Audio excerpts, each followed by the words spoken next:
Olá, boa noite. Hoje é quarta-feira, dia 13 de março. O Link Espírito Santo está começando e você vai ver agora o que vai ser destaque na nossa edição de hoje. Moradores de vários bairros da Serra ficam sem receber encomendas pelos Correios por causa da violência. Ministério Público Estadual dá prazo de 30 dias para o DR começar os serviços de reparo e manutenção na segunda ponte.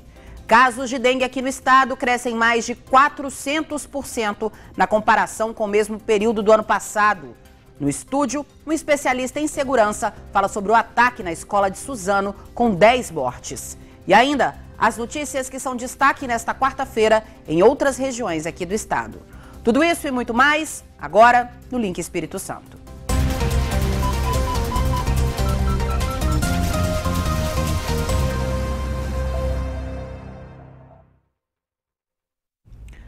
Mais uma vez, muito boa noite para você que nos acompanha aqui no Link. Moradores de alguns bairros do município da Serra estão sem receber as encomendas dos Correios. Motivo? Insegurança. Por causa dos assaltos, os carteiros têm evitado as áreas consideradas mais perigosas. O jeito é ir à agência buscar o pedido. No bairro onde esta doceira mora, encomenda não chega. Para conseguir pegar o pedido, ela tem que sair de Jacaraípe e ir até Laranjeiras. Contando ida e volta, perde quase 2 horas. Segunda vez que eu venho pegar, porque eles não enviam para Jacaraípe e eu tenho que me deslocar para retirar o produto aqui. Pacotes sempre grandes e pesados. E olha que perto da casa dela até tem uma agência dos Correios. Na principal mesmo tem uma agência dos Correios, mas eles não enviam para lá. Aí tem que vir pegar aqui na central. Se você pudesse pegar lá de Jacaraípe, pelo menos, já que não vai na sua casa, mas está ali perto, você demoraria quanto tempo? Uns 15 minutos, 20 no máximo, para ir e voltar. Esta cabeleireira, que mora em Laranjeiras, acredita que a situação está se estendendo para outros bairros. Encomenda na casa dela também não chega não. Paga para as coisas ser entregue em casa e acaba vindo buscar, né? Então não está resolvendo nada. É melhor diminuir o valor e já mandar o cliente vir diretamente para o correio. Moradores da Grande Jacaraípe, Feu Rosa e até pessoas aqui de Laranjeiras não estão recebendo as suas encomendas em casa. O problema é a violência. Funcionários dos Correios estão sendo roubados na hora de levar essas encomendas até o seu destino final. Por conta disso, o morador tem que se deslocar até uma agência dos Correios para poder pegar a mercadoria. Segundo o Sindicato dos Trabalhadores dos Correios, a insegurança nos bairros da Serra já é um problema recorrente. Desde 2016, o serviço de entrega de encomendas já foi suspenso diversas vezes. Houve uma paralisação no final do ano, né? Foi solicitado ali medidas tanto do Correio quanto também da Segurança Pública. Nós não avançamos, conseguimos tirar algumas resoluções para manter o mínimo de segurança para o trabalhador, mas que não foram cumpridas nem pela empresa nem pela Segurança Pública do Estado. E desde então acabou crescendo ainda mais aí a questão de assaltos. A região da Serra é a região mais problemática do Estado, né, com algumas localidades que estão até com a entrega suspensa, mas nós temos também outras localidades que não têm um fluxo tão grande, mas já ocorreram. A Serra lidera com certeza a quantidade de ocorrências de violência contra o trabalhador. Durante os roubos, os funcionários são ameaçados pelos bandidos. Quase sempre a abordagem é bem violenta, quase sempre seguida de sequestro, com ameaça de morte. Nós já tivemos um caso, por exemplo, um trabalhador que durante o assalto, né, enquanto eles descarregavam o veículo, eles colocaram a cabeça do trabalhador debaixo da roda e falando que ia passar com o veículo por cima da cabeça do trabalhador. Além desta situação, outro problema dos Correios na Serra são os assaltos às agências. Só este ano, 5 ocorrências foram registradas. Em Feu Rosa já foram 3 ocorrências esse ano. Jacaraípe, a gente tinha avançado com o Correio de colocar um segurança lá. O Correio retirou, já foram 2 assaltos. Né? A agência de Carapina, que era fundamental, importantíssima, o Correio optou por fechar. Né? Então, assim, nós temos aí o trabalhador traumatizado, o cidadão prejudicado, porque o serviço de Correio, principalmente para quem é da região mais periférica, ele é fundamental. Né? E não tem quem faça esse serviço ou quem tem interesse em fazer. O sindicato pede segurança nas agências e não descarta uma paralisação geral no município, caso medidas não sejam tomadas. A gente está discutindo com os trabalhadores daquela região. A gente deve fazer uma assembleia ainda essa semana para tirar um dia de paralisação, em que a gente deve parar as agências da Serra de fato e aí procurar fazer uma mobilização, procurar os órgãos competentes para ver se alguém tem uma resposta para nós, porque não tem condições do cidadão sair de casa para trabalhar, né, e aí passar por esse tipo de situação. Em nota, os Correios confirmaram que somente a entrega de encomendas está suspensa nos locais que mostramos aí na reportagem. Disse ainda que quando um cliente digita um CEP da região afetada, consta a informação de que aquele destino está temporariamente sem a entrega domiciliar. Finalizou dizendo que tem um trabalho em parceria com as polícias militar, civil e federal, além das guardas municipais, para agilizar e identificar e, além de tudo, prender os assaltantes. Disse ainda que o serviço só será normalizado quando houver melhoria nas condições da segurança pública. E o Ministério Público Estadual notificou o Departamento de Estradas e Rodagens, o DR, para que faça a manutenção da segunda ponte. De acordo com a recomendação do Ministério Público, os trabalhos de manutenção na segunda ponte devem começar em 30 dias. Caso o departamento não tenha funcionários suficientes para fazer o serviço, o DR deve abrir um processo de licitação e contratar profissionais. O Ministério Público se baseou no relatório do CREA, o Conselho Regional de Engenharia, que apontou uma série de problemas na estrutura da segunda ponte, precisando com urgência de manutenção. Nós pedimos uma posição para o DR sobre a recomendação do MP, mas até o fechamento dessa edição do Link, nós não tivemos resposta. Bom, agora nós vamos direto à nossa redação com o Rodrigo Schroeder, que tem mais notícias dessa quarta-feira para a gente. Muito boa noite para você, Rodrigo. Adriana, pessoal de casa, após a tragédia em uma escola estadual de São Paulo, na manhã de hoje, o governador Renato Casagrande lamentou o incidente e disse que escola tem que ser lugar de esperança e segurança. E defendeu a diminuição da circulação de armas para evitar que ocorram tragédias como essas. O tiroteio aconteceu na cidade de Suzano.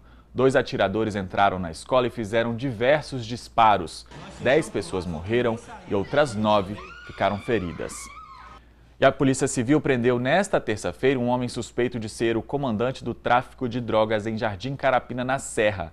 Felipe Xavier figurava na lista dos 10 criminosos mais procurados do estado.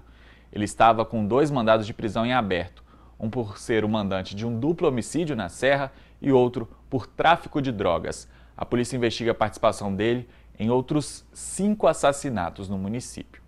E a Polícia Federal cumpriu na manhã de hoje um mandado de prisão preventiva e 2 mandados de busca aqui no Espírito Santo e no Mato Grosso do Sul.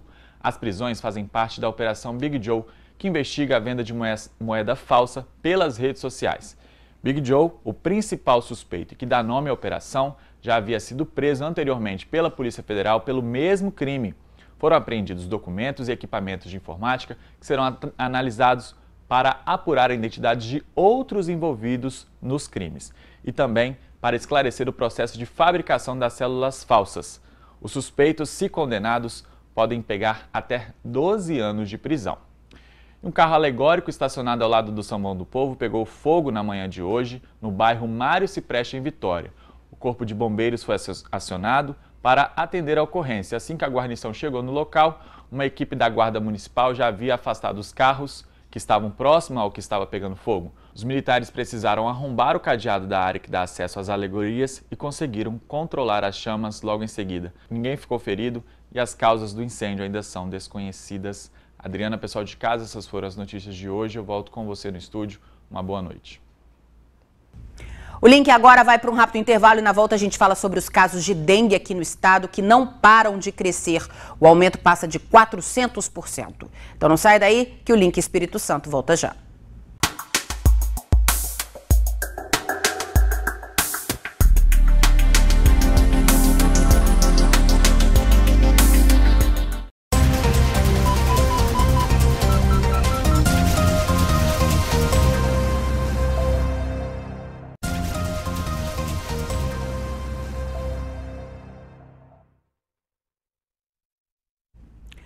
Os casos de dengue aqui no Espírito Santo não param de crescer. Só neste ano já são mais de 8.200 notificações, alta de mais de 400% em relação ao mesmo período de 2018. Nós acompanhamos a equipe de agentes de combate à dengue de Vitória visitando a casa da dona Marlene. A agente vasculha tudo, as plantas, as latas que ficam ali, os baldes debaixo do tanque, o ralo do banheiro, até mesmo o depósito onde armazena água, que fica atrás da geladeira. Por aqui, tá tudo certo. Isso porque a revisão para ver se tá tudo nos conformes, ela faz sempre que pode. Da semana, não passa não. Principalmente quando chove, aí depois a gente tem aquela preocupação de fazer a revisão, né? Para ver se está tudo no lugar, não tem água empoçada em algum lugar. A gente vai revistando tudo, vai olhando canto por canto, né, para ver se está tudo em ordem. A dona Marlene é um exemplo para você de casa e para os vizinhos. O quintal dela tá limpinho. Aqui a dengue não tem vez. E é muito importante você de casa ficar atento. Até agora o Espírito Santo já registrou mais de 8.200 notificações de dengue. Só para você ter uma ideia, no mesmo período, no ano passado, esse número não chegava nem a 2.000 casos. Segundo a Secretaria de Saúde, os casos mais graves são em Soretama, no norte do estado, onde a taxa de incidência da doença é de 641,8. Em Baixo Guandu, no noroeste, 346,7. E em Ponto Belo, extremo norte, onde a taxa é de 361,6. Na capital, mais de 580 casos já foram registrados este ano. Segundo a coordenadora em vigilância epidemiológica, um dos motivos é o reaparecimento da dengue tipo 2. Em relação ao mesmo período do ano passado, isso é um número um pouco maior. Isso decorre em virtude da entrada do vírus 2, da reintrodução no final do ano de 2018. Como já tinha mais ou menos 8 anos que ele não circulava no estado do Espírito Santo, é esperado agora um maior número de suscetíveis, ou seja, pessoas que não tiveram antes o contato com esse vírus de virem adoecer. Por isso é tão importante receber os agentes de combate à dengue em casa.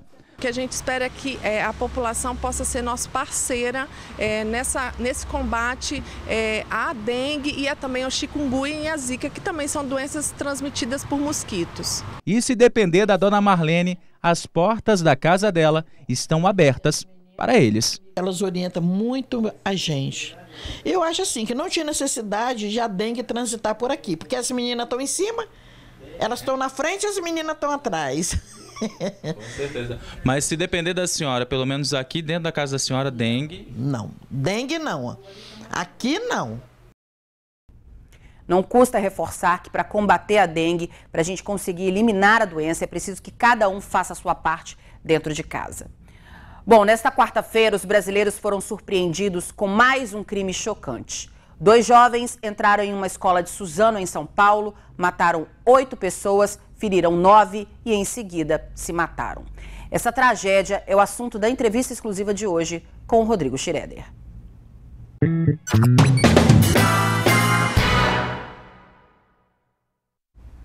Adriana, pessoal de casa, para falar sobre mais essa tragédia aqui comigo, o diretor do Sindicato dos Policiais Federais, Fabrício Sabaini. Ele também é mestrando em Segurança Pública na Universidade de Vila Velha. Seja muito bem-vindo. Boa noite, telespectadores. Durante todo o dia a gente acompanhou, as imagens de desespero, dor dessas vítimas, 10 vítimas, 9 feridos, entre essas 10, os 2 atiradores. Como é que a gente pode classificar esse atentado? É extremamente lamentável, notadamente nós verificamos que pessoas desequilibradas existem em qualquer contexto social, Mas, principalmente na tese do meu estudo, a gente tenta verificar os impactos da circulação e disponibilidade de armas de fogo. Essas pessoas desequilibradas, que vão existir em qualquer contexto social, elas não podem ter um acesso tão facilitado a armas de fogo, Como é que é o acesso hoje, tanto legalmente como ilegalmente? Como é que a gente pode falar da questão da posse, do porte e também do acesso a armas de fogo pelo visto, por qualquer pessoa, porque um deles era menor de idade, Existe um questionamento muito forte, dos defensores da arma de fogo. E aqui nós vamos fazer uma análise muito racional e analítica, sem ideologias, Um dos questionamentos muito fortes é que o criminoso ele consegue a arma de fogo ilegal de qualquer forma, certo? Porém, os estudos de armas apreendidas nos mostram que a maioria absoluta das armas ilegais apreendidas, a primeira aquisição dela foi de forma legal. Essa arma foi roubada, extraviada, furtada e hoje municia o crime. Então, nós temos que ter um cuidado muito grande, um controle muito grande, não pela questão da aquisição, isso é decisão política presidencial que já foi colocada, mas porque essa arma seja controlada, o caminho dela de acesso ao crime seja cortado, para que não exista o acesso ao criminoso à arma de fogo ilegal. A gente já teve a tragédia de Realengo, que também deixou outras vítimas, a gente teve mais essa tragédia hoje, e a gente tem hoje uma posse de arma facilitada. Você chega a comentar isso agora? De que forma que você acha que a população deveria ter acesso à arma, em quais casos, quem tiver a posse, em quais condições ela deveria ser guardada? O Estatuto do Desarmamento e o Decreto Presidencial já tratam dessas situações, inclusive nos cuidados da guarda da arma de fogo. Isso é decisão política que foi colocada. Não nos cabe agora criticar, porque aí nós vamos partir de um contexto de ideologia em que existe gente que defende e existe gente que não defende. Existe agora que tem uma decisão política de que essa arma não possa chegar à mão do criminoso. Essa é a preocupação principal hoje, que eu tento mostrar nos meus estudos, a forma como que o criminoso, a disponibilidade, mesmo no mercado legal, acaba impactando diretamente na disponibilidade também no mercado ilegal. A maioria das armas apreendidas, elas vieram do mercado legal. Mesmo no Rio de Janeiro, onde o senso comum fala de tráfico internacional de armas, mesmo no Rio de Janeiro, 70% das armas, elas vêm do mercado legal. Isso são dados do Fórum Brasileiro de Segurança Pública. A mesma coisa no Rio Grande do Sul, que é um estado fronteiriço, a maioria absoluta das armas ilegais apreendidas, a primeira aquisição dela também foi de forma legal, entendeu? Então nós temos que ter muito cuidado, mesmo com as armas legais, para que elas não cheguem à mão do criminoso. A gente está falando, né, dessa questão da tragédia, para se ater uma arma, né, para qualquer cidadão impedir, passa por um processo rigoroso. O senhor acredita que esse processo é eficaz, é eficiente para evitar? A gente não está aqui nem falando, a gente está falando também dessa questão do crime, mas, por exemplo, alguém que não esteja psicologicamente bem para possuir uma arma ou para acessar uma arma, você acha que esse processo da Polícia Federal hoje é eficiente, eficaz e previne de que uma arma não caia na mão não só de um criminoso, mas também com alguém mentalmente vulnerável? Um dos requisitos para você adquirir uma arma é um laudo psicológico. Porém, esse laudo trata muito, e aí os especialistas da psicologia vão poder falar com mais propriedade sobre o assunto, mas trata muito um retrato daquele momento da pessoa. Nada impede que daqui a 3 ou 4 anos a pessoa tenha algum problema pessoal, de ordem pessoal, em que ela se desequilibre.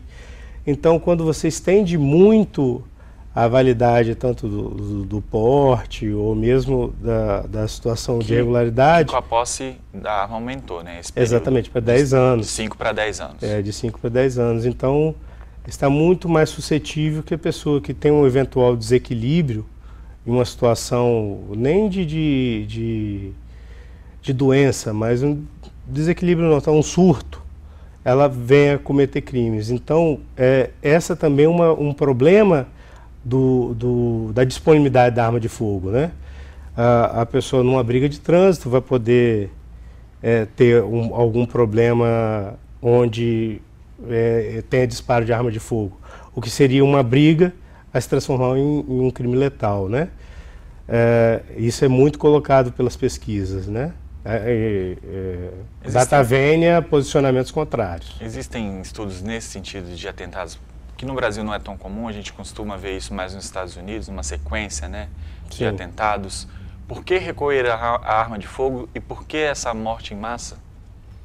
Existe algum estudo nesse sentido? De mortes em massa existem estudos na área de psicologia, né? Já tratam com uma propriedade no âmbito de psicologia. Meu estudo é mais voltado para a questão da circulação e disponibilidade, para que a pessoa, quando ela tiver algum problema psicológico, ela não tem uma arma em mão. Por exemplo, isso acontece muito, é um problema muito grave nos Estados Unidos, a questão do suicídio, justamente pela questão da disponibilidade de arma de fogo, entendeu? Aí alguns questionam, não, mas ela vai poder tentar se suicidar de outra forma. Mas nenhuma outra forma é tão eficaz quanto um tiro, entendeu? E aí falar, mas a pessoa vai poder tentar novamente. As pesquisas também mostram que quem, por um acaso, tentou o suicídio, ela necessariamente não vai tentar novamente, entendeu? Então, você ter uma arma disponível aumenta muito o índice de suicídios. Isso é um problema, inclusive, recorrente nas polícias. Os índices de suicídio nas polícias são alarmantes. Inclusive, na Polícia Militar do Estado do Espírito Santo, depois da crise de 2017, eles sofreram o burnout, né? Se eu não me engano é esse o termo, posso estar errado, em que aumentou muito a questão de atentados à própria vida. Na própria Polícia Federal também, o índice é muito acima do comum, justamente porque esses profissionais estão sujeitos a grandes pressões e têm uma arma de fogo disponível, né? A gente pode dizer então que esse cenário, e aí peço para você falou dessa questão ideológica, né? É temerário um cenário do afrouxamento das armas, de você ter mais armas disponíveis segundo os seus estudos, né? E aí também esse culto às armas de fogo, achar que a arma de fogo vai te defender na sua casa, vai te defender no seu comércio, ou poderia ter defendido essas vítimas de hoje, se os professores tivessem armas, se os servidores tivessem armas. Existem posicionamentos de ambos os lados, né? Porém, a gente verifica que, na verdade, vamos tratar um dado específico para sair do âmbito ideológico. Os policiais estão morrendo muito. E eles estão morrendo muito porque eles têm porte de arma. Então, se um policial, que é um profissional preparado para portar uma arma e enfrentar um criminoso, está morrendo muito, e muitas dessas mortes não é em combate quando ele está na sua atividade profissional, é quando ele está de folga. Quer dizer, um profissional que é preparado para enfrentar o criminoso, para estar alerta, treinado para isso, está morrendo de sua folga, quem dirá um cidadão que não tem a preparação como um policial tem? Para encerrar, eu queria te perguntar, então seria uma das vias para a segurança, mas não é a via principal para a segurança pessoal, por exemplo? A arma de fogo. Não, de maneira alguma. Que forma você acredita que a segurança pública poderia melhorar? Existe muito o que já está sendo feito aqui no Estado, por exemplo, da bonificação da arma apreendida. E agora, muito acertadamente, na minha opinião, foi criada uma delegacia específica para retirar, para investigar a fonte das armas do criminoso, para que essas armas sejam retiradas de circulação. Por exemplo, nós temos um parâmetro de 4.000 armas por ano que são retiradas de circulação no Estado. É muita arma. Muita arma. Queria muito agradecer, Fabrício. Conversei com o Fabrício Sabaim, diretor do Sindicato dos Policiais Federais aqui no Espírito Santo e também mestrando em Segurança Pública na Universidade de Vila Velha. Muito obrigado pela oportunidade. Estamos sempre aí prontos a contribuir com o debate. Obrigado mais uma vez. Adriana, eu volto com você no estúdio. O link agora vai para mais um rápido intervalo e na volta você confere as notícias de outras regiões do estado nesta quarta-feira. Então não sai daí que a gente volta já.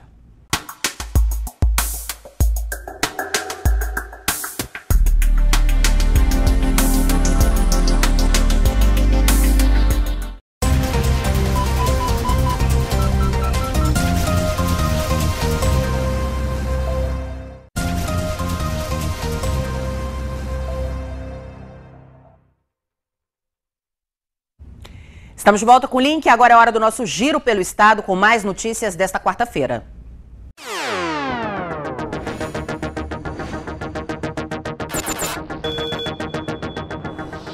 Olá, mais uma vez, boa noite para você que está sempre acompanhando o Link Espírito Santo, nosso giro pelo estado. Falamos aqui de Linhares. Uma casa e um depósito de gás no bairro Aviso, aqui em Linhares, foram alvos de uma ação de técnicos da EDP e da Polícia Civil por causa de um suposto furto de energia elétrica.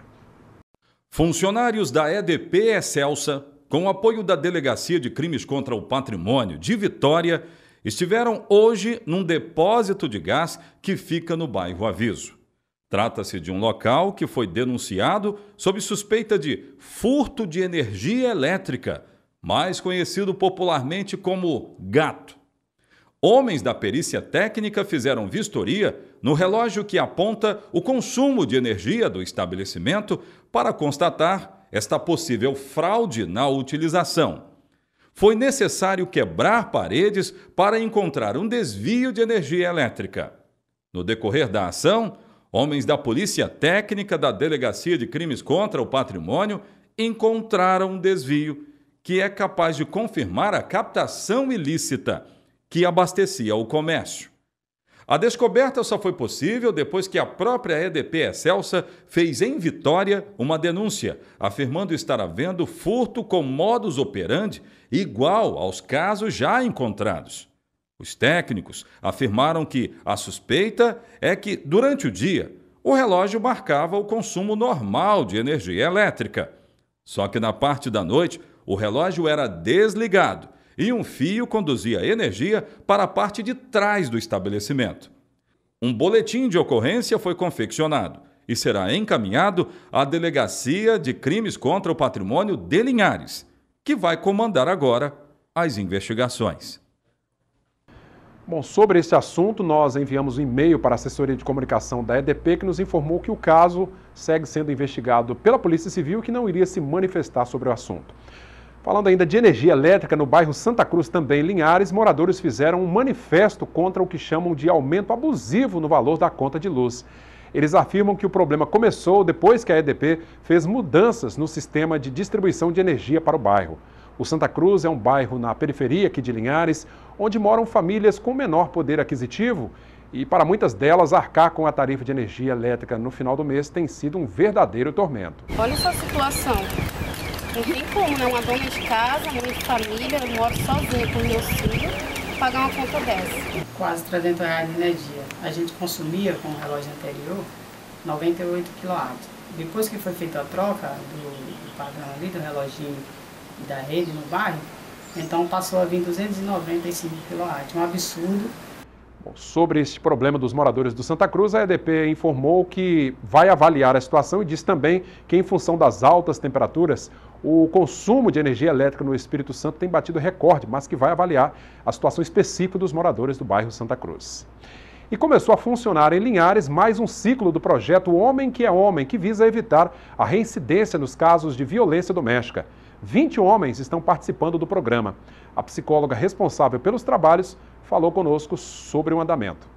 Então, o projeto Homem que é Homem, ele é um projeto que trabalha grupo de homens, né? Geralmente esses homens, eles vêm encaminhados da Delegacia da Mulher, eles são intimados para esse primeiro encontro e participam de mais 5 encontros, né? A diferença, Oséias, que nesse primeiro encontro, eles são intimados, então eles vêm porque eles são obrigados, mas os outros 5, eles são convidados e, para nossa surpresa, a adesão é muito grande. Ontem mesmo no nosso grupo nós tivemos aqui 24 homens que vieram e 20 decidiram participar, né? Aí você pode perguntar, mas por que os outros encontros eles não são obrigados a participar?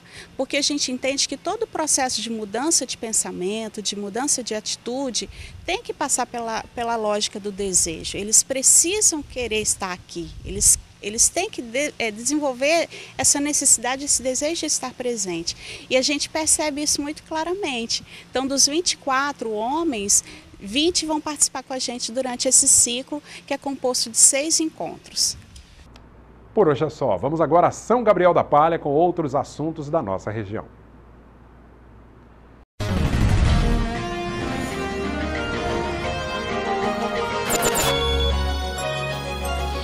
Olá!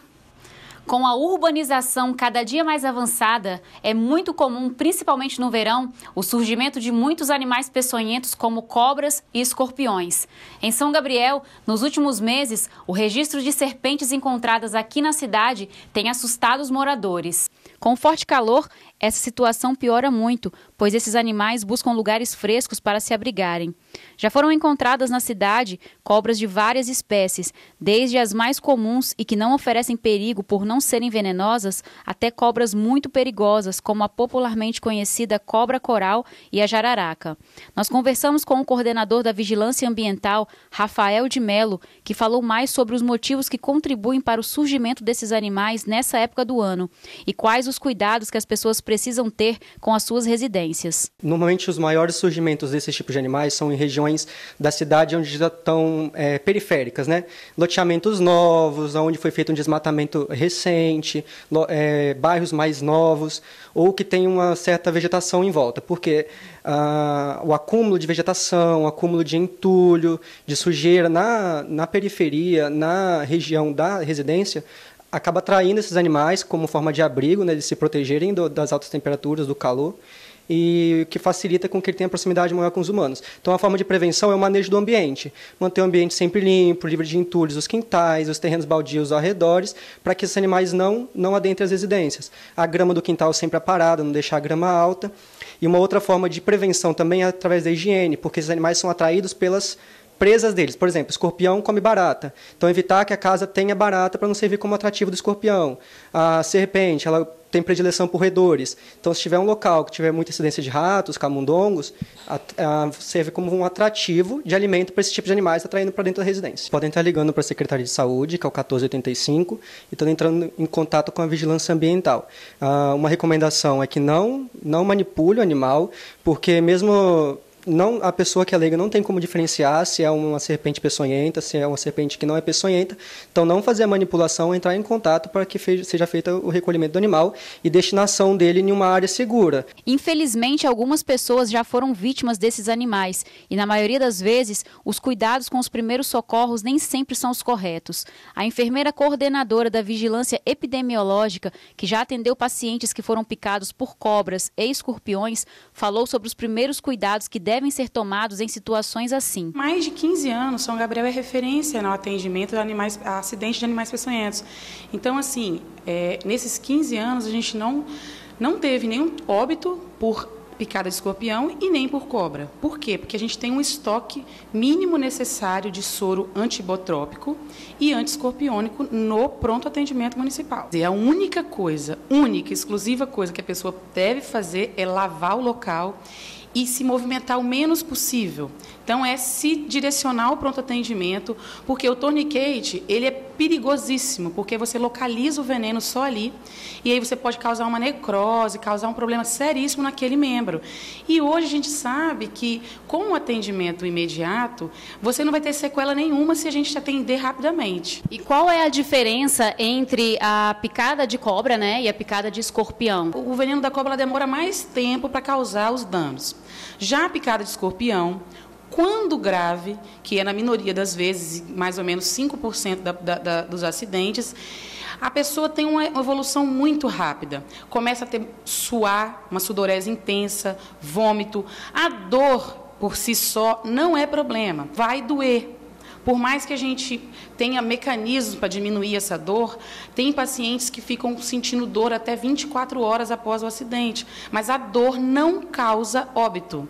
O que causa óbito são as situações sistêmicas que o veneno pode causar na pessoa, que é esse vômito, o aumento da pressão arterial, principalmente vômito e sudorese. E lembrando que é sempre importante redobrar os cuidados, principalmente com as crianças.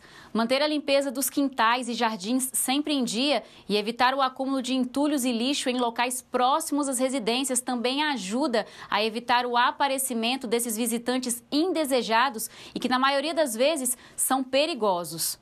Essas foram as notícias aqui de São Gabriel da Palha. Fique agora com mais informações de Colatina.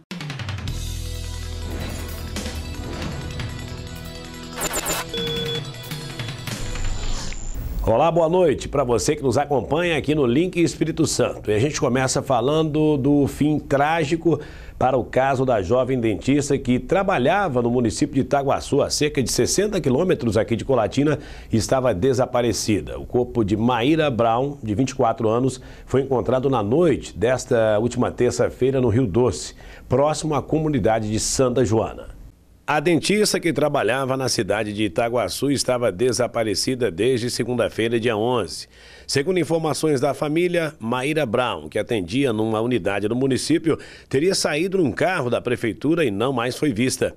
A polícia militar, ainda na segunda-feira, recebeu a informação de que um pescador viu um corpo caindo no Rio Doce, da ponte que fica na BR-259, próximo ao distrito de Itapina, a cerca de 30 quilômetros de Colatina. No fim da tarde do mesmo dia, o carro em que Maíra estava foi encontrado perto da ponte. Na noite desta última terça-feira, o corpo da dentista foi encontrado por um pescador no Rio Doce. Segundo foi informado, o corpo se prendeu a uma rede de pesca. Ela ainda estava com o crachá de trabalho no bolso. O corpo de Maíra foi encaminhado para o IML de Colatina. A polícia investiga o caso. Somente com os resultados dos exames, a causa da morte poderá ser conhecida. E aconteceu na tarde desta terça-feira também uma audiência no fórum aqui do município e que colocou fim ao impasse entre Prefeitura e o Hospital Maternidade São José. Segundo ficou acertado, a Prefeitura terá que pagar o que foi acordado em contrato e, em contrapartida, o hospital restabelecer os atendimentos assim que os débitos forem quitados pela Prefeitura. Desde a última quarta-feira, dia 6 de março, o atendimento aos usuários do SUS foi suspenso pelo hospital. De um lado, a Prefeitura de Colatina, através do prefeito Sérgio Meneghelli, afirmava que estava fazendo tudo dentro da lei. Já a direção do São José informou que não mais suportaria realizar os atendimentos sem a devida quitação dos débitos estabelecidos. Com isso, a população que depende do Sistema Único de Saúde ficou sem atendimentos de raio-x, ultrassom e consultas eletivas, por exemplo. Na tarde desta última terça-feira, dia 12, uma audiência de conciliação requerida pelo Ministério Público foi realizada na Vara da Fazenda Pública Municipal e estabeleceu o seguinte: o valor do contrato de prestação de serviços será retificado para R$ 38.099.180,98. Como regra de transição, os contratantes ajustam que as parcelas pré- e pós-fixadas dos meses de março e abril de 2019 serão pagas em parcela única até o 5º dia útil de cada um dos referidos meses. Com relação à exatidão do valor aposto na nota fiscal de número 7.015, no montante de R$ 1.148.831,48, o município de Colatina efetuará o respectivo pagamento até o dia 14 de março de 2019, ou seja, até esta quinta-feira. O município ainda se comprometeu pessoalmente, através da pessoa do senhor prefeito Sérgio Meneghelli, a cumprir o TAC, o termo de ajuste de conduta. Imediatamente após o pagamento das parcelas acima referidas, a Fundação Social Rural de Colatina, aqui citada como Hospital Maternidade São José, se obriga a retomar os atendimentos ordinários, inclusive em relação aos atendimentos adiados, que serão cumpridos no prazo máximo de 15 dias. O impasse sobre o reajuste no valor da passagem do transporte coletivo urbano aqui de Colatina continua. A novela se arrasta desde janeiro e na tarde desta terça-feira uma nova reunião aconteceu, dessa vez nas dependências da Prefeitura e mais uma vez o município e Conselho de Transporte Público não chegaram a um acordo. Dessa vez a administração municipal foi quem apresentou o valor, que foi rejeitado pela maioria do Conselho. Após o cancelamento de 2 reuniões para discutir o aumento da passagem de ônibus em Colatina no último mês, finalmente membros do Conselho Municipal de Transporte Coletivo se reuniram para votar mais uma vez. Na última votação, que aconteceu em janeiro, a proposta apresentada pelo Consórcio Noroeste previa que os valores passariam de R$ 2,85 para R$ 3,20 nos ônibus convencionais. e de R$ 4,00 para R$ 4,50 nos ônibus executivos. A proposta foi rejeitada. Desta vez, a Prefeitura apresentou um valor de contraproposta com reajuste menor, seguindo o índice de inflação. Foi proposto o valor de R$ 3,00, baseado no índice da inflação, né, para a gente chegar a um valor mais justo e não onerar muito para o usuário do sistema. Na contraproposta da Prefeitura, as passagens passariam de R$ 2,85 para R$ 3,00 e de R$ 4,00 para R$ 4,20 nos ônibus executivos. Essa já é a segunda reunião do Conselho Tarifário para deliberar sobre o aumento do valor da passagem de ônibus aqui em Colatina. E pela segunda vez, o reajuste não foi aprovado pelo Conselho, por 8 votos contra e 4 a favor. Eu fui contra porque eu acredito que o valor proposto, tanto pelo município quanto pela empresa, está fora daquilo que o cidadão comum pode pagar. Por isso votei para que se mantenha o valor de R$ 2,85, que o valor não seja reajustado este ano. Esse valor apresentador, a gente entende que a empresa tem custo, né, de um ano para o outro as coisas aumentam, e aí nós votamos a favor do índice da inflação, que fosse corrigido através do índice da inflação, que é um valor razoável, um valor justo, para que a passagem tenha alteração de um ano para o outro, de 15 centavos no caso, né? Representantes do Consórcio Noroeste, detentor da concessão do transporte público municipal, também foram contra a proposta. Essa proposta, na verdade, não consegue manter o equilíbrio econômico-financeiro do consórcio, né? Porque houve aumento do diesel, o aumento dos salários. Então, a empresa apresentou um estudo que comprova a necessidade desse reajuste. Esse reajuste é legal e, por isso, ele deve ser feito da maneira que fique melhor para todos os lados, né? Passageiros, empresas e município. A empresa propõe um valor mínimo de R$ 3,10, mas com redução de gastos, o que pode ocasionar uma redução da frota de ônibus. A novela continua e a gente segue acompanhando. Essas são as informações hoje aqui de Colatina. Voltamos agora à Vitória.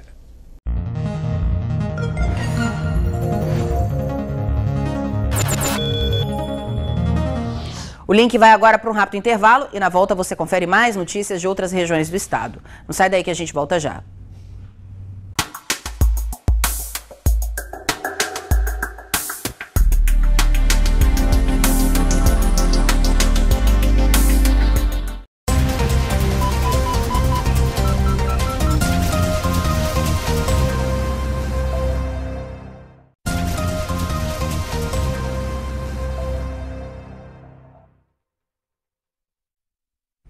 Link de volta e agora a gente continua o nosso giro pelo estado com mais notícias dessa quarta-feira.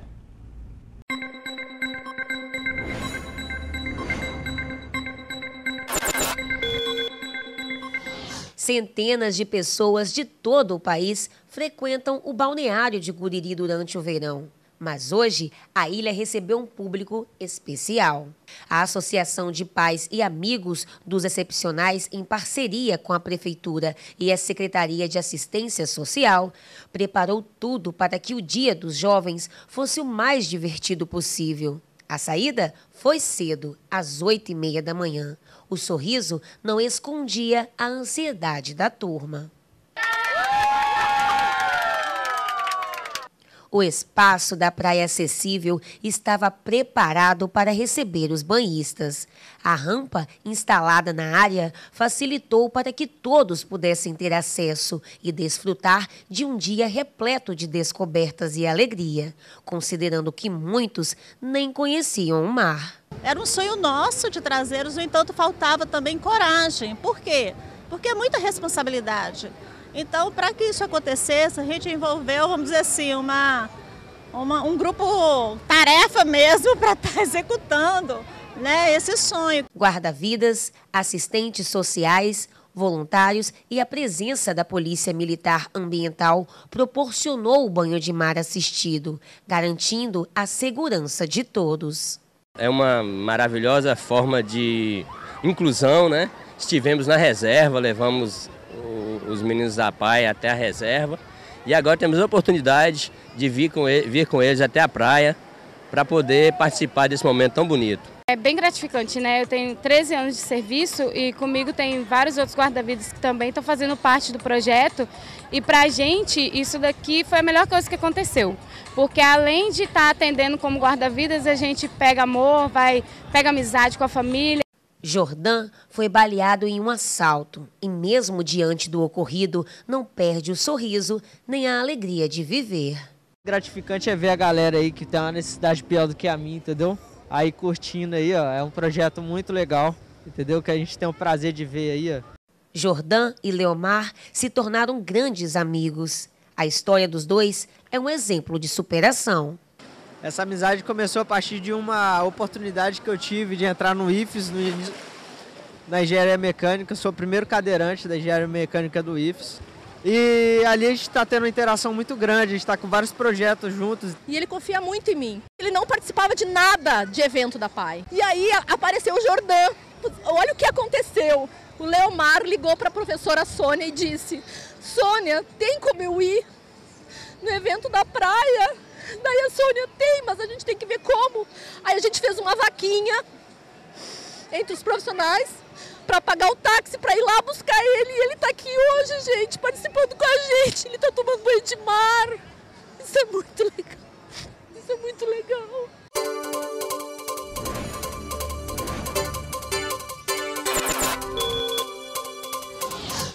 O Centro de Detenção Provisória de Aracruz se destacou entre os 37 presídios do estado. O CDPA conquistou o primeiro lugar no Prêmio Humaniza 2018, com o projeto Horta Humanizada.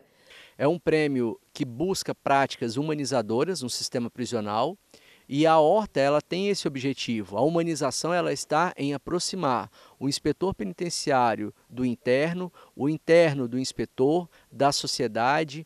A ideia de montar uma horta na unidade surgiu com o propósito de envolver os presos de forma interdisciplinar e motivacional, com a parceria da empresa Imetame. A iniciativa ela está dando certo, é uma iniciativa muito bacana, que os internos se sentem parte, cada vez mais os próprios servidores também fazem parte, e é um projeto que é idealizado, é mantido por todo mundo, servidor, preso, sociedade civil e quem recebe as benesses. Onde antes só tinha brita, hoje possui vida.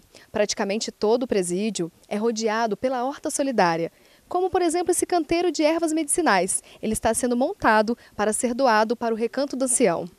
No decorrer dos 2 anos, já passaram por aqui 70 presos. O Paulo e o Rogério fazem parte do projeto. Eles cuidam da horta. As plantas aqui, alface, cebola, couve, rabanete, beterraba. Tem várias plantações de muitas coisas. Tem como remédio também. Tem plantação de batata, mandioca, como está ali, pimenta, tudo tem aí. A parte mais interessante é quando você vai entregar. Que tem pessoas lá que estão precisando, você vê realmente nos olhos delas que elas estão precisando e ficam alegres quando você chega com o alimento. Eles ficam alegres e você vai fazer a doação. No momento da doação, ela vê aqui uma caixa de cebola. Nossa, caiu do céu, estava precisando de cebola para hoje.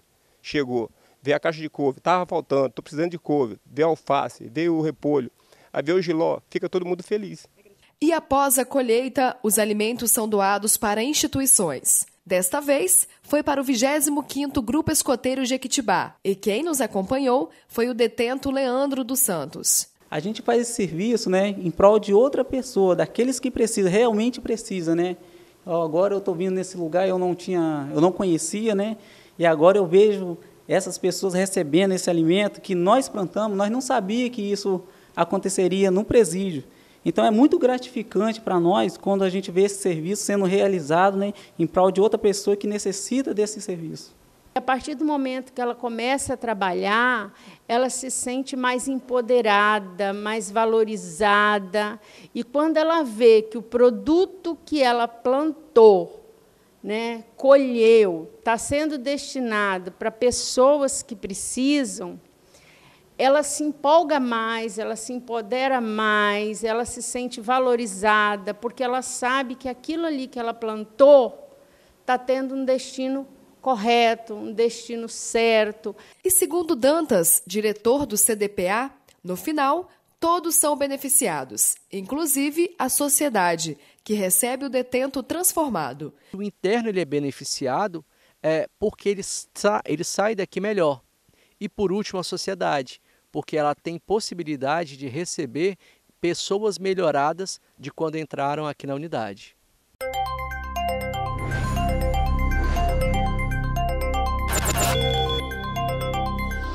Olá, boa noite, você que assiste o Link Espírito Santo. Olha, quem tem ido ao supermercado nos últimos dias tem notado que o preço do feijão, um dos pratos mais tradicionais da mesa do brasileiro, está nas alturas. E a estiagem é um dos maiores vilões na produção do grão. E quem sofre mais é o consumidor final. Aqui no sul do estado, a produção caiu tanto que na Ceasa só tem feijão vindo de fora do estado.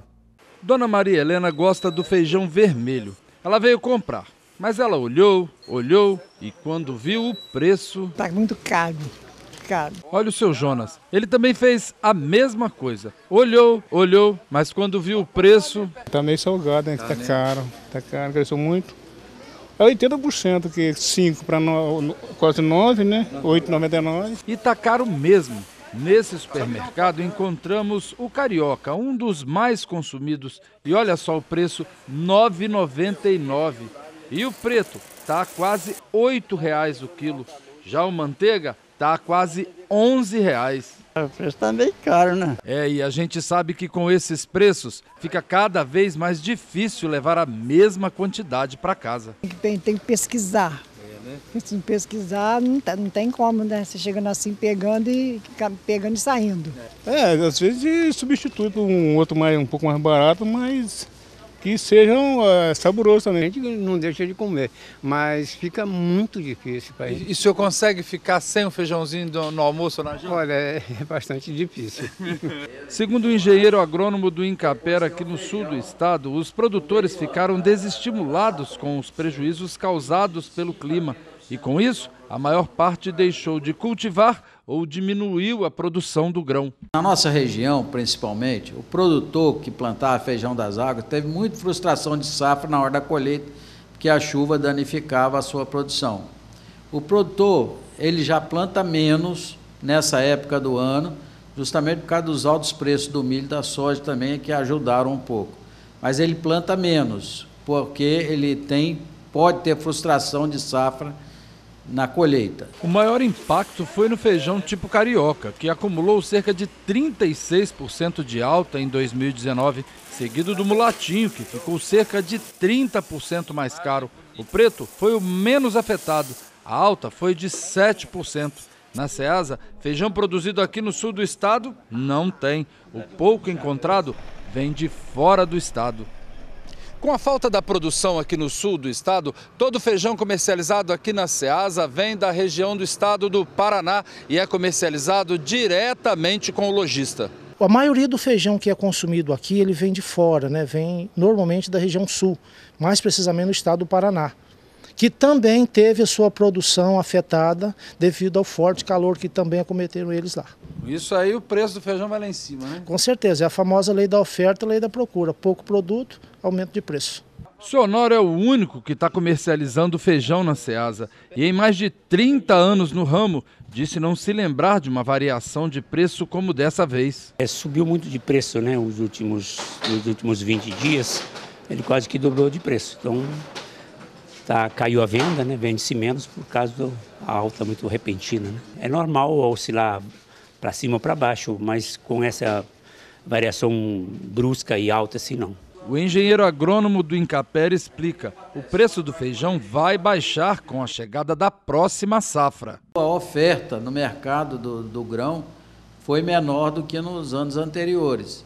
E mesmo nos anos anteriores ocorreu nesse período do ano a diminuição da quantidade de produção de feijão, porque a safra forte começa agora a partir de fevereiro, que vai ser colhido em maio e abril. Então aí o consumidor pode ter um pouco mais de tranquilidade que o feijão vai baixar daqui a algum tempo. Sim, o preço alto estimula o produtor a plantar também, principalmente o agricultor familiar que planta nessa época, e vai ter mais fartura na colheita, o preço, atendendo o preço, é de queda. E ficar sem o feijãozinho de todo dia não dá certo não é verdade? Vem de Cachoeiro de Itapemirim, nós voltamos à Vitória.